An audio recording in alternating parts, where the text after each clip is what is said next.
Bonjour et bravo de participer à Épelle-moi 10 mots avec l'alchimie des mots du copain Nassurdi.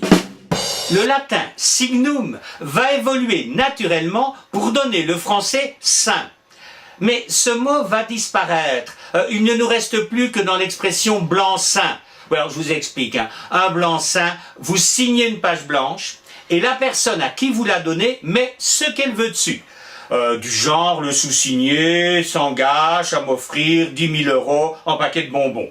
Oui, donc il faut jamais signer de blanc-seing. Jamais. Vers l'an 1000, des gens qui parlent latin et qui connaissent signum inventent le mot signe.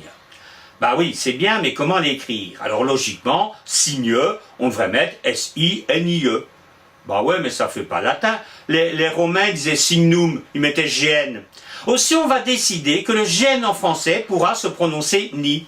Montagne, on dit gne, mais on écrit GN. Et voilà, signe, GN, même si on dit gne. Ça fait latin. Alors c'est vrai que ça peut nous paraître un peu idiot de vouloir faire latin. Sauf que maintenant, on fait la même chose avec l'anglais. Regardez le mailing.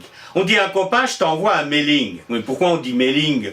En français, on ne speak pas avec une seringue. Logiquement, on devait dire mailing. Alors pourquoi on dit mailing? Parce que ça fait anglais. Eh ben, signe, on met GN, parce que ça faisait latin. Petit gag au passage, on a montagneux et stagné. Ça s'écrit pareil, ça se prononce différemment. Vers 1550, les profs se disaient « Oh là là là là, les gosses vont confondre. Il faut qu'on leur donne un truc pour éviter qu'ils disent montagneux et stagné. » Alors qu'est-ce qu'ils ont fait? Ben ils ont inventé une lettre. Ils ont mis un i muet devant le G, un i muet donc on ne le prononce pas, et ce i muet servait à indiquer qu'il fallait dire mieux.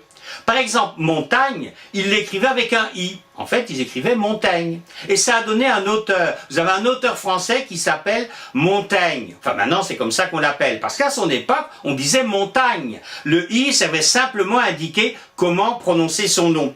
Ça peut être important. Bon, il est mort depuis longtemps, mais si par hasard vous le croisez, ne lui dites pas « Hé, Montaigne, comment tu vas ?» Il va vous regarder comme un dingue. Il va dire « Mais t'es ouf, toi !»« Hé, mon i se prononce pas, hein, on dit montagne. » Voilà, ça servait à ça. Puis finalement, on s'est dit, oh non, ça complique tout, on va l'enlever. Et montagne, on a enlevé le U, et finalement, c'est plus facile à écrire. Oui, mais on a quand même gardé un vestige. Hein. C'est le principe de l'orthographe. Quand elle simplifie une règle, elle garde toujours un souvenir, un vestige. C'est son petit côté Pompéi. Et ce vestige, c'est oignon. Oignon, le i qu'on écrit mais qu'on ne prononce pas, eh ben c'est un vieux i qui servait à indiquer comment prononcer l'oignon. Finalement, l'oignon, c'est un signe du passé.